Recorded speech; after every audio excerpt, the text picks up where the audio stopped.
This is my island home I've lived in for the past 5 years. I've spent a lot of time here, a lot of time in my room, and a lot of time here, and here, and here, and here. This home, in all its quirkiness, has become something really special to me.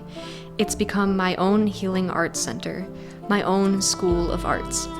Now, as I prepare to move out of this house, I'm telling the story of my time within these walls. I made a book to commemorate it all. The outside of it is covered in mementos of me, here, moments of a time, and I filled the pages with 6 separate chapters of what it is my time in this home allowed me to do and feel and be and discover. This is me stepping out of my quiet space, my quiet room within this oddly charming home, so that I can honor a time and place and also, majorly, myself. Welcome to Chapter 2, The Art of Yoga. This chapter focuses on several principles of yoga that illuminated a path of healing for me. The visual storyline is what you'd see if you'd peered into one of my average yoga practices, but then transports you into my internal world. It's like the 2 sides to this drawing, my external world and my internal world. When I open the door, you'll be blown away. Oh, just wait.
Chapter 2, The Art of Yoga.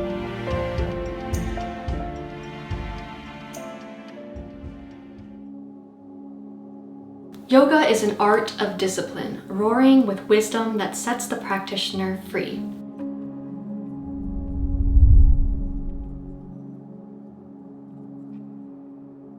It's an art centered in commitment, acceptance, surrender, opening, receiving, differentiating, and living as the change. It's a love-based art that can be tough and confronting, but also gentle and sweet.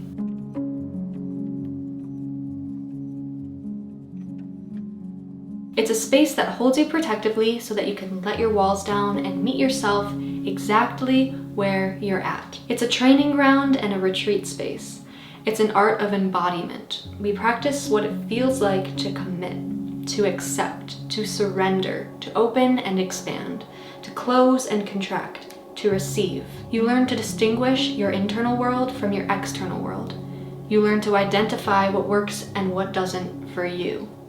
You learn to move differently, and with that, you reach awareness that you can live differently too. You can live beyond what you once believed and accepted. I've been practicing yoga for years, probably since I was around 14, and it's been a beautiful place to create a space for me to be with myself, to stretch, to get in tune with my body, and experience and digest my emotions. It's been a safe haven for me. I wanted to grow this part of my life more, so I enrolled in a yoga instructor certification program. As I read from my books and moved through classes, I was looking for how the realm of yoga could help me in my personal healing and rebuilding from a time of intense anxiety. I went beyond the yoga mat, beyond just the movement practice of yoga, and found transformational insight. The art of yoga has done something very big for me. It helped and continues to help me live beyond the limiting aspects of what I thought I knew. I'll break this down into the 3 most transformative components of my study of yoga: an awareness, respect, and training of the senses, Pratyahara and Satya, and the transformation tool of identification, differentiation, and integration. It starts with the senses. Keep these words in mind as we continue on. Empathic, sensitive, overstimulated, sensory overload. Many of us know the trinity of mind, body, and spirit, but I'd like to add a 4th, very crucial element here: the senses. Our senses are the bridge between the internal and external world. Mind, body, spirit, senses. Here's what I'm getting at. Human beings are like sponges to the world around us. We were created to live a life formed through our sensory experience. We are the landing place for the inputs that make up our life. What's outside of us comes in through our senses. Our senses are the connecting piece to the internal and external world. They make us both powerful and vulnerable. We are highly sensitive beings living in a modern world that drives us to a state of overstimulation and sensory overload in our bodies and minds. Technology and convenience have changed everything. How we socialize, how we process information, how we feel, how we eat, how we sleep, and how we see the world. The inherent imbalance in activity for the modern human is that while we are moving our bodies less, our minds are taking in more information than ever.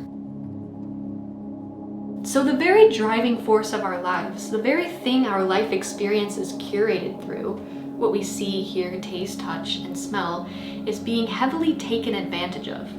Our modern world is sensorially abusive. Before studying for my yoga instructor certification, I never really gave much thought to my senses. I never really factored in that what I was inputting through my senses dictated how it was I felt, and I never factored in that how I felt, sort of my state of being, if you will, whether I was feeling happy, sad, anxious, etc., would dictate how it was I filtered what was coming in through my senses. I lacked the awareness of just how both powerful and vulnerable our senses make us. I lacked the awareness that our senses need both respect and training. Here's where the art of yoga really comes into play. It was through my study of yoga that I began forming awareness and respect for my senses and began the training of living with internal awareness in a world that conspires to draw my attention outward. For me, it all started while I was learning about the 8 limbs of yoga.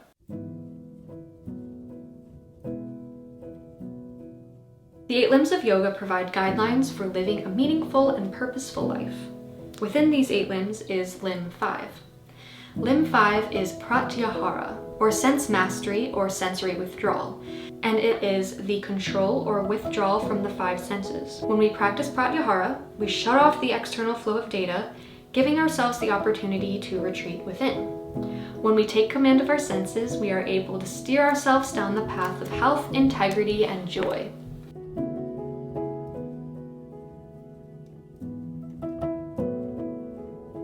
So when I was doing the studying, I was searching for how yoga could help me in my personal healing and rebuilding from a time of intense anxiety. As I read this, I saw so clearly how it relates to anxiety, how intricately connected our senses are to our state of being. So when I get into an anxious state, my senses become heightened, and with that I feel a level of sensory overload. The concept of commanding my senses felt empowering. I started practicing taking command of my senses in my daily life. This is where I came to know the huge influence that the senses have on me, and also my ability to command them through choice of what it is I input. It's being aware of the power in inputs and your ability to change or command them. It's in listening to music or nature sounds in my headphones when I don't want to hear the news playing in the room next door. It's in choosing warm lighting in my room.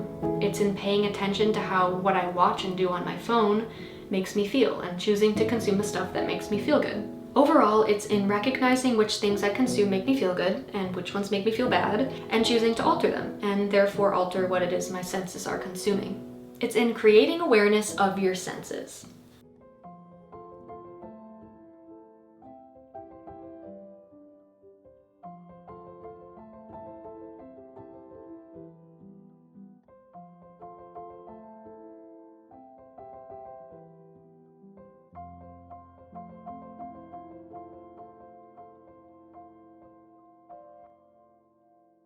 This led me to realize that when I'm in a particularly anxious state, I tend to attach myself to everything surrounding me. It's like my external awareness is completely overpowering my internal awareness. If you're someone who experiences anxiety, it's like that feeling where you've become your anxiety. Like your true inner sense of self isn't quite there, like that shell of yourself sort of feeling.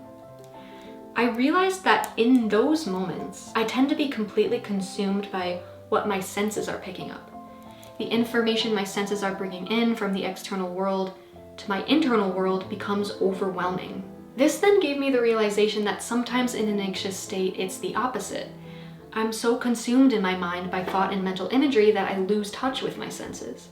Out of the context of anxiety and turning to look at the human condition more generally, we can live too far in our internal world where we're stuck in our heads, caught up in fantasy, mental imagery, etc. We can live too far in our external world where we lack purpose, sense of self, and individuality. The sweet spot is striking a place between the two. I found that when I'm experiencing anxiety, I'm in one of these extremes or oscillating between the two. Pratyahara made me see just how much I overlook the use of my senses, especially when I'm anxious. It helps me to become aware of when my senses are being overextended and retract them back into my command. It also helps me to see when I'm retracting too far into my mind and brings me back to my senses.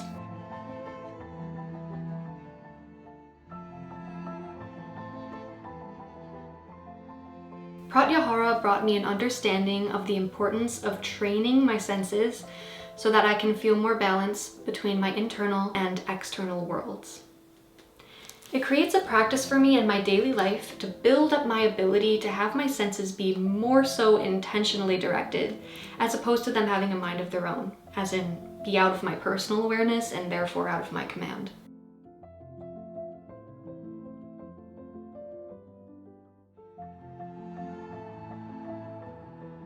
Here's an easy example of how I learned to practice Pratyahara. I'd go for a walk and listen to the sound my feet made when they hit the ground. That's awareness of the external. Then I'd focus on the way it feels when my feet hit the ground. That's awareness of the internal.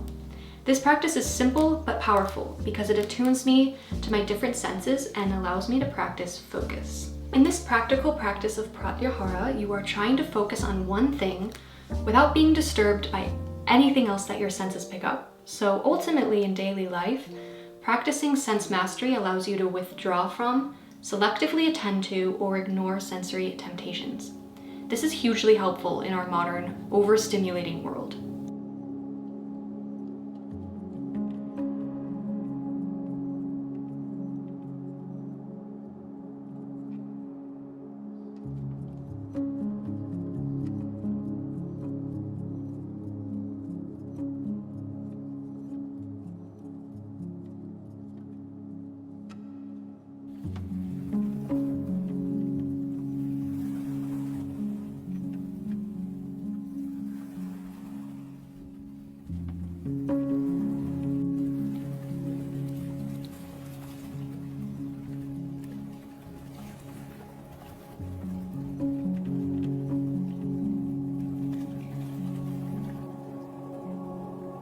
So again, our senses are the bridge between the internal and external world. It's the transport system between what's going on inside you and what's going on outside of you. Now, I think this awareness and training of our senses is particularly important and relevant to all of us living in this modern, technologically advanced time because we're so heavily encouraged to live from an external place as opposed to an internal one. In a world that continually conspires to draw your attention outward, seeking external input and approval, the act of personal inquiry can fly in the face of cultural norms. Although it may be uncomfortable at times, becoming aware and making fully conscious life choices offers you the potential to live and act based on internal awareness, at peace with yourself, regardless of what is happening in the external world.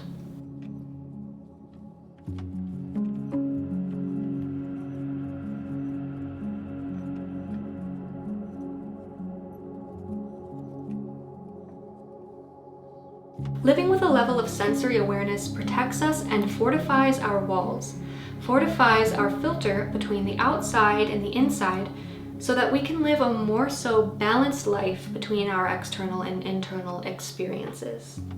Mind, body, spirit, senses.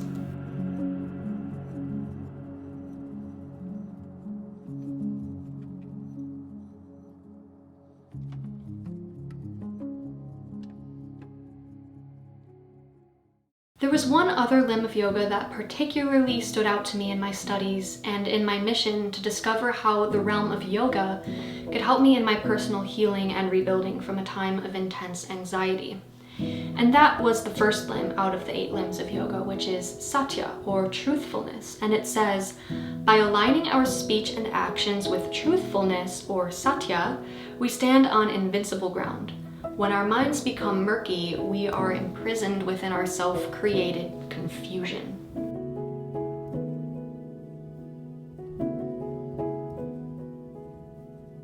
Reading this brought me a big realization in terms of anxiety. My fear-based anxiety thoughts are essentially internal lies. As in, it's not what you typically think of as a lie, like eating the last cookie and saying, no, I didn't eat the last cookie. That's a lie told externally, but I see that while I might not be committing external lies, my fear-based panic thoughts are internal lies that create imbalance, inner discord, and a murky distortion to my mind. This was a huge uncovering for me because it allowed me to give these thoughts less fuel.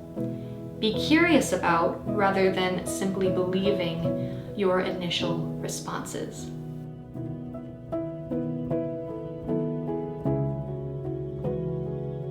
Both Pratyahara and Satya illuminated for me that I need to hold awareness of my internal world, my external world, and the bridge between the two, my senses. I need to train and practice every day to live in a balanced state between the two. It's one thing to learn something, and it's another thing to apply it. I was grateful to find a powerful yoga therapy technique that provided me with a hugely helpful tool to create change in my life. This tool is the process of identification, differentiation, and integration. The first step in the process is to identify your habits and habitual responses. It's sort of like becoming aware of what you're doing, thinking, saying on autopilot. The second step is to differentiate your habits and habitual responses. You choose to respond differently to what you have identified. The third step is to integrate your new responses, which essentially means that you now have more options for how to respond to life. You can see here how this is a great tool for yoga or any movement-based practice because it gives you more efficient movements and a versatile way to move. For me, this tool was particularly exciting in its application to anxiety. So here's what it looked like for me.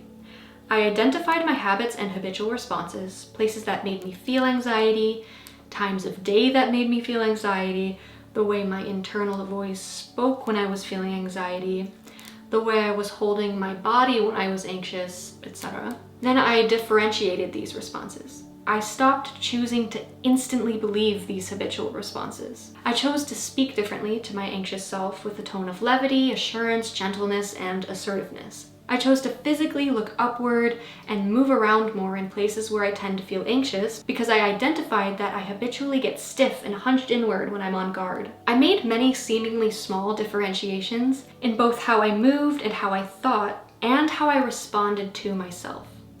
Then I integrated these differentiations, and now I have new ways to respond to or challenge these anxious feelings and thoughts. When I created the space to see that things could be done differently, thought about differently, and therefore experienced differently, I was able to truly begin changing the patterns in my mind that were wired to fear, and change aspects of my life that weren't what I wanted them to be. It was through the art of yoga that I paved new roads for myself.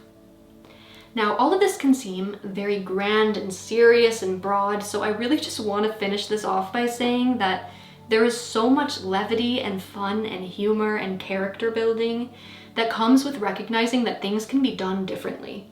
There's a really beautiful feeling of excitement that comes with the awareness that you can live beyond what you thought was the be-all end-all. There's so much more, so many ways to exist. I roll out my mat, I gauge where I'm at, I move and I breathe, I let my walls down, Sometimes I cry, sometimes I exhale with relief. Yoga is way more than it looks like from the outside, and I think that's because it's the place where the internal finally gets its chance to speak. Commitment, discipline, continually showing up for yourself no matter where it is you're at. That's a powerful art with its roots anchored in love.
But I promise one day I'll show you everything that I've been doing when you aren't watching me. La-di-dee, behind closed doors. I do so much more than you think. I'm actually planning a master plan as we speak. La-di-dee,